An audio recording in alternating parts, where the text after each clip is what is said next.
Le soleil brillait doucement sur le jardin de ma grand-mère, enveloppant tout d'un éclat doré. Assise sur un vieux banc en bois, je tenais ma guitare entre mes mains, les cordes vibrantes d'une mélodie douce et nostalgique. Chaque note résonnait dans l'air, apportant un écho de réconfort à Marguerite, ma grand-mère, qui se tenait sur le pas de la porte. Son visage, marqué par le temps, s'éclairait d'un sourire chaleureux. Élodie, ma chérie, ta musique est un véritable cadeau, m'a-t-elle dit, sa voix empreinte de tendresse. Elle me rappelle tant de souvenirs. Je m'arrêtai un instant, observant les raides sur son visage qui racontaient des histoires de joie et de peine. Tu te souviens de quand tu me chantais ces chansons? Lui ai-je demandé, curieuse. Oh, comme si c'était hier. La musique a toujours fait partie de notre famille. Elle a le pouvoir de guérir, de rassembler, a-t-elle répondu, les yeux brillants de nostalgie. Ton arrière-grand-père jouait du violon et ta grand-mère adorait danser au son des accordéons. La musique, Élodie, elle est dans notre sang. Je reprenais ma mélodie, laissant les accords s'entrelacer avec le doux murmure du vent. Chaque note semblait flotter dans l'air comme une caresse pour l'âme. Soudain, j'aperçus un homme sur le chemin qui bordait notre maison. Il semblait captivé par ma musique, ses yeux fixés sur moi avec une intensité troublante. C'était un étranger grand et élégant avec une aura mystérieuse. Intriguée, je continuais à jouer, me demandant ce qui avait pu attirer son attention. Qui est-ce? Murmura ma grand-mère, le regard curieux. Je ne sais pas, mais il semble vraiment intéressé par ma musique, répondis-je un peu nerveuse. L'homme s'approcha lentement comme si elle était ensorcelée par les mélodies. Lorsque je terminai ma chanson, il se présenta avec une voix profonde et chaleureuse. Bonjour, je suis Victor. Votre musique est incroyable. Elle m'a attiré ici comme un papillon vers la lumière. Ah, merci, dis-je, un sourire timide sur mes lèvres. Je joue souvent pour ma grand-mère. Marguerite, toujours attentive, s'avança un peu. Vous avez un bon goût, Victor. La musique a le pouvoir d'unir les cœurs. Victor hocha la tête, son regard se posant sur mon poignet. C'est un joli bracelet que vous avez là. Il a l'air ancien. Je regardais le bracelet qui avait été transmis dans notre famille depuis des générations. Oui, c'est un héritage familial. Ma mère me l'a donné avant de partir.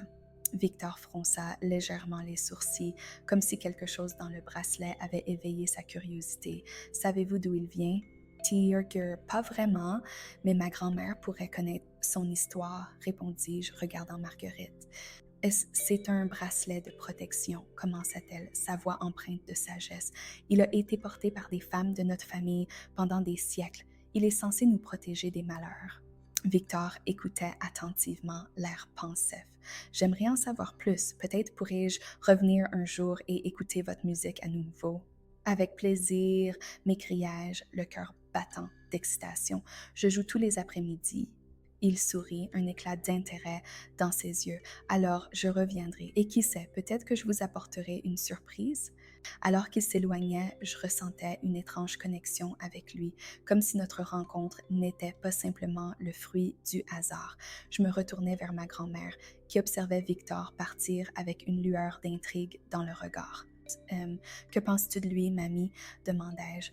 Je ne sais pas, ma chérie, mais il y a quelque chose en lui qui me rappelle des souvenirs oubliés, répondit-elle, son regard se perdant dans le lointain. La mélodie que j'avais jouée résonnait encore dans l'air, comme une promesse de mystère à venir. Je me tenais là, dans notre petit jardin, la guitare entre mes mains, encore résonnant des notes que j'avais jouées pour ma grand-mère.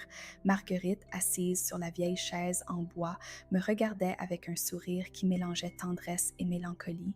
L'air était doux et les rayons du soleil filtraient à travers les feuilles des arbres, créant une ambiance chaleureuse et intime.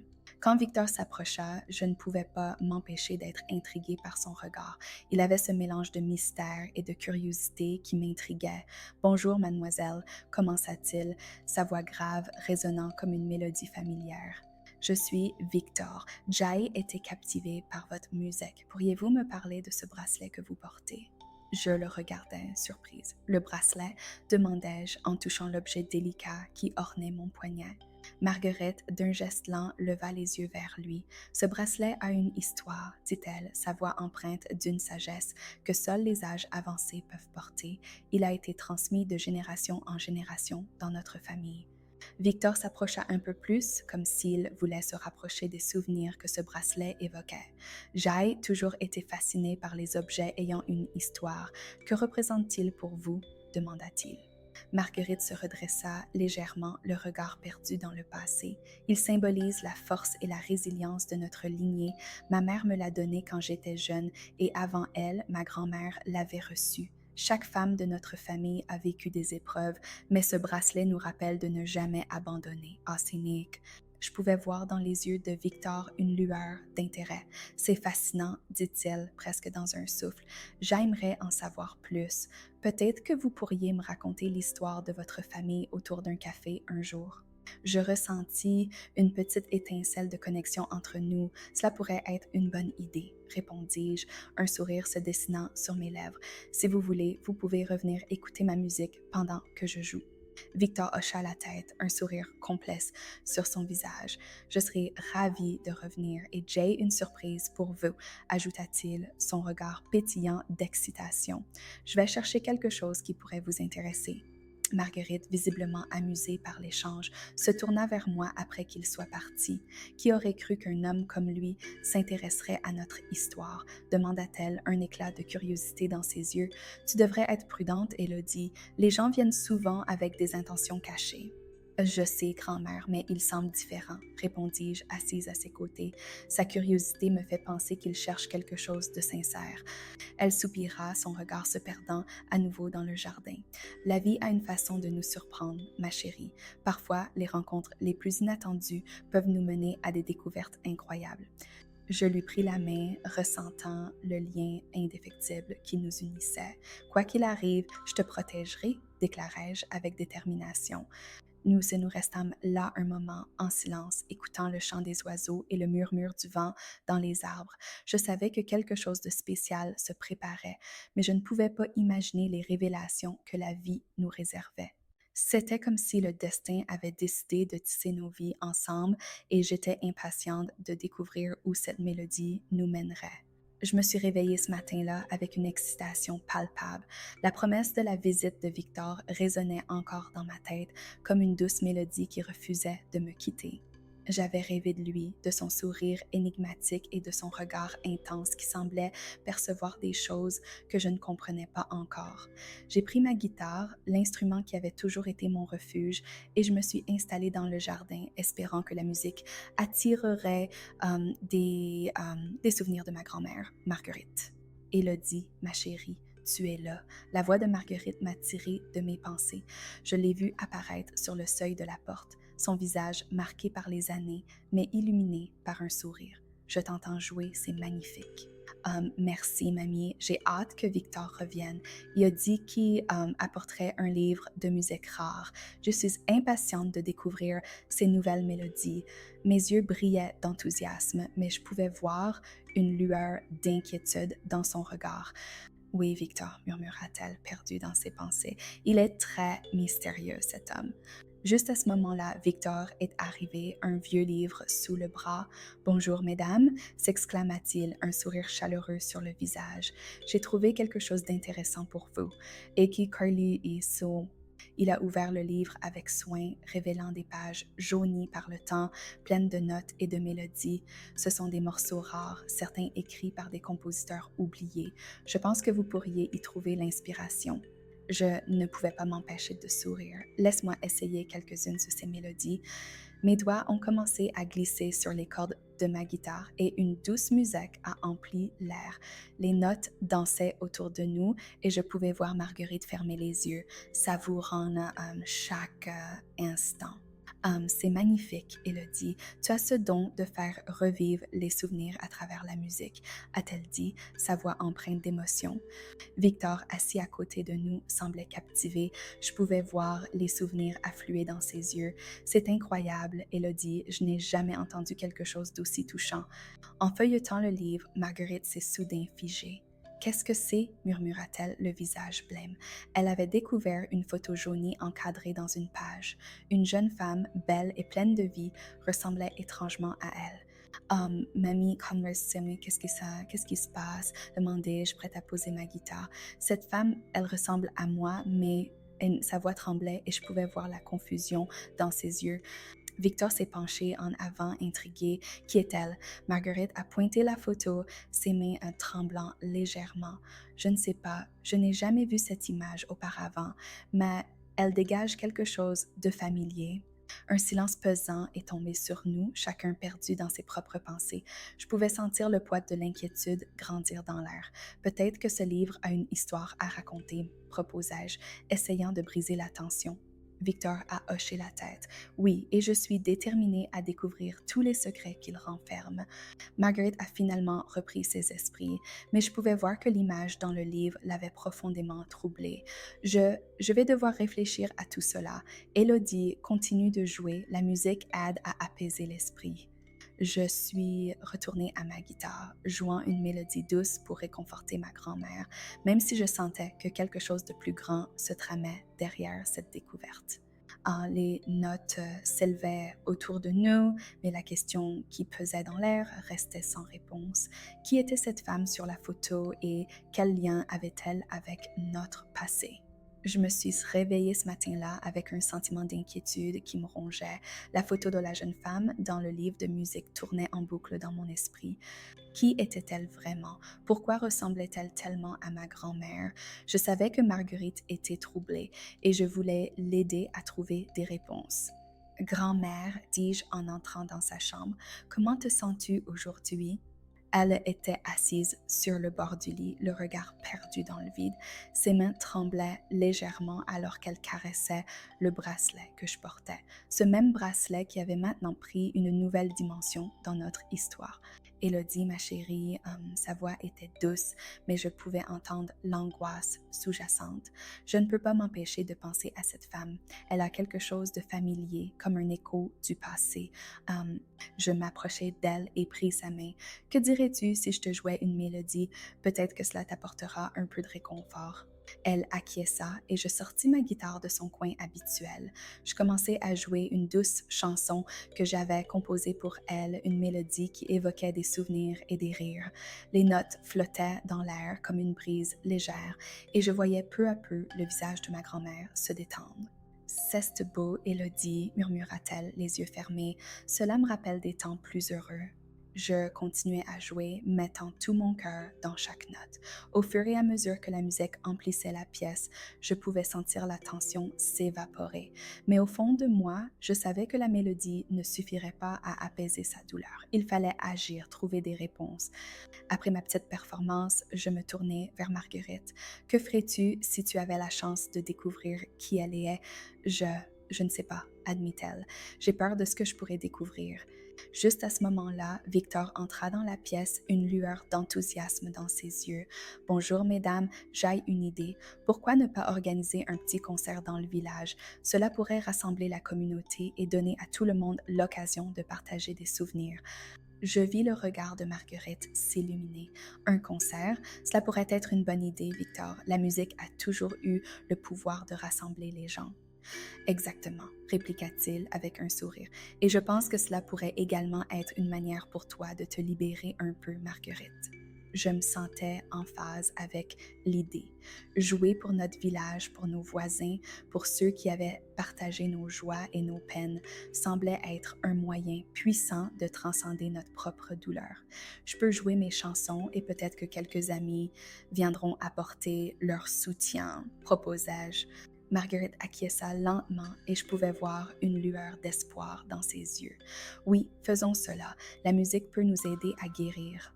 Victor se mit à discuter des détails et je ne pouvais m'empêcher de ressentir une montée d'excitation face à ce projet.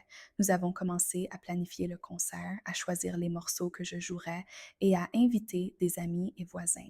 Élodie, dit Victor en prenant un ton sérieux, je sais que cela doit être difficile pour ta grand-mère, mais il est important de rester unis. Les secrets du passé peuvent nous hanter, mais la musique peut aussi être un moyen de les libérer.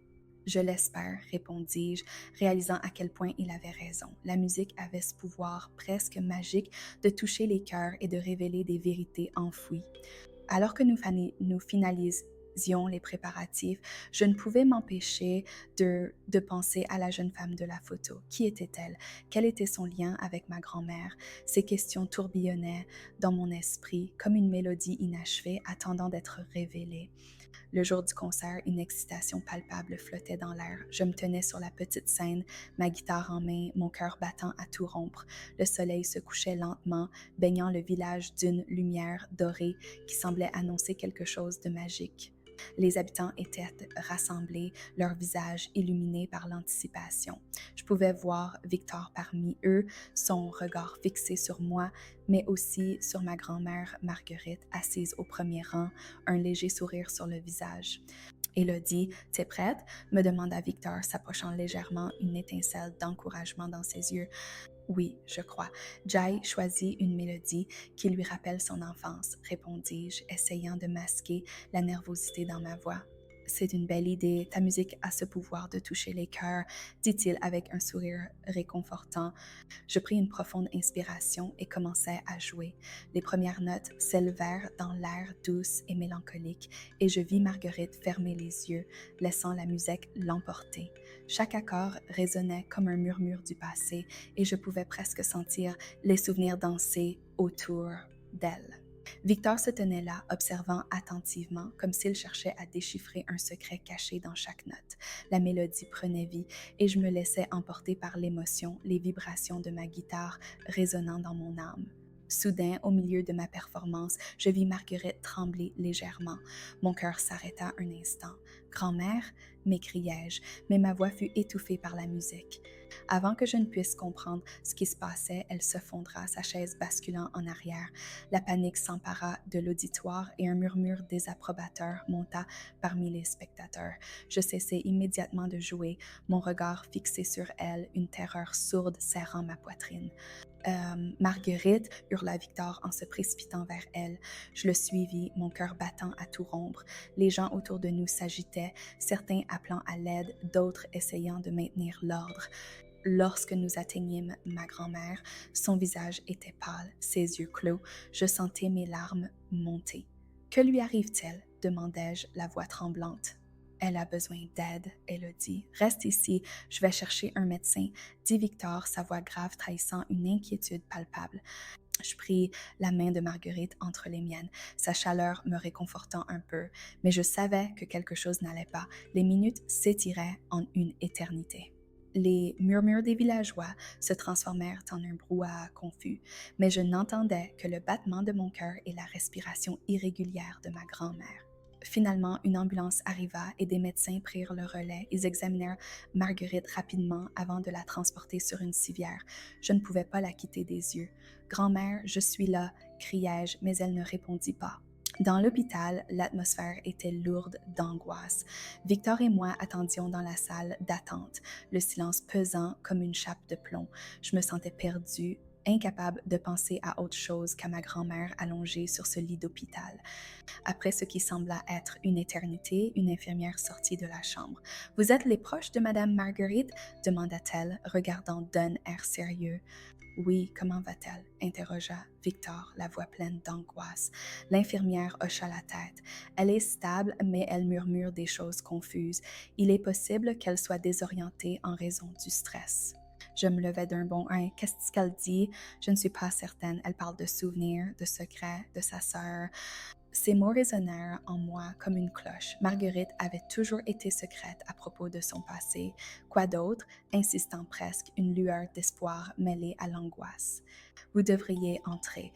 Peut-être que votre présence l'aidera à se calmer, » proposa l'infirmière. Victor et moi échangeâmes un regard complice avant de nous diriger vers la chambre. Alors que je poussais la porte, le cœur battant, je me préparais à entendre les mots confus de ma grand-mère, espérant qu'ils pourraient éclaircir le mystère qui entourait notre famille. Je me tenais là, dans cette chambre d'hôpital où l'odeur antiseptique se mêlait à une tension palpable. Marguerite était allongée, son visage fatigué mais paisible, comme si elle était enfin en sécurité. Victor, assis sur une chaise en plastique, semblait perdu dans ses pensées. Je pouvais sentir le poids des mots non prononcés flotter dans l'air. Quand Marguerite a ouvert les yeux, un mélange de soulagement et d'angoisse s'est emparé de moi. Élodie, murmura-t-elle, sa voix à peine audible. Jay approchait mon visage du sien, prête à l'encourager à parler. Oui, grand-mère, je suis là, tout ira bien maintenant. Ses yeux brillaient d'une lueur que je n'avais jamais vue auparavant, une lueur chargée de secrets et de souvenirs enfouis. Élodie, je sais qu'il y a cette jeune femme sur la photo, dit-elle lentement, comme si chaque mot était une pierre précieuse qu'elle devait déposer avec précaution. Mon cœur s'est mis à battre plus vite. Qui est-elle, grand-mère? Demandai-je avec impatience. C'est ma sœur disparue, avoua-t-elle, sa voix tremblante. Je me figeais, la gravité de ces mots résonnant en moi comme une mélodie triste. Disparue, que veux-tu dire? Que s'est-il passé? Marguerite ferma les yeux un instant, semblant plongée dans un océan de souvenirs. Elle avait seulement 17 ans. Elle a été enlevée un jour d'été. Je n'ai jamais su ce qui lui était arrivé. La douleur dans sa voix était palpable. Victor s'était penché en avant, intrigué. Je pense que je peux vous aider, dit-il d'une voix hésitante. Ma famille a toujours été liée à ce mystère. Jay découvert des choses, des rumeurs.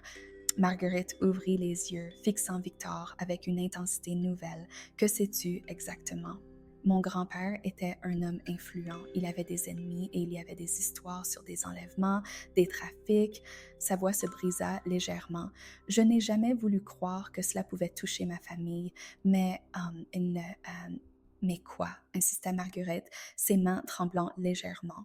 Mais j'ai des indices, des témoins qui ont vu des choses, continua Victor, son regard se perdant dans le vide. Je peux vous aider à découvrir la vérité. Hardy, à ce moment-là, une mélodie douce à la guitare me vint à l'esprit. Je saisis mon instrument, sentant le besoin urgent d'apaiser l'atmosphère. J'ai commencé à jouer une chanson que j'avais écrite pour ma grand-mère, une mélodie qui parlait d'espoir et de retrouvailles. Chaque note résonnait dans la chambre, enveloppant Marguerite et Victor d'une chaleur réconfortante. À mesure que je jouais, je remarquais que les yeux de Marguerite s'humidifiaient. Élodie, ma chérie, dit-elle, la voix pleine d'émotion, ta musique est ma lumière dans l'obscurité. Soudain, un bruit de pas résonna dans le couloir. La porte de la chambre s'ouvrit lentement.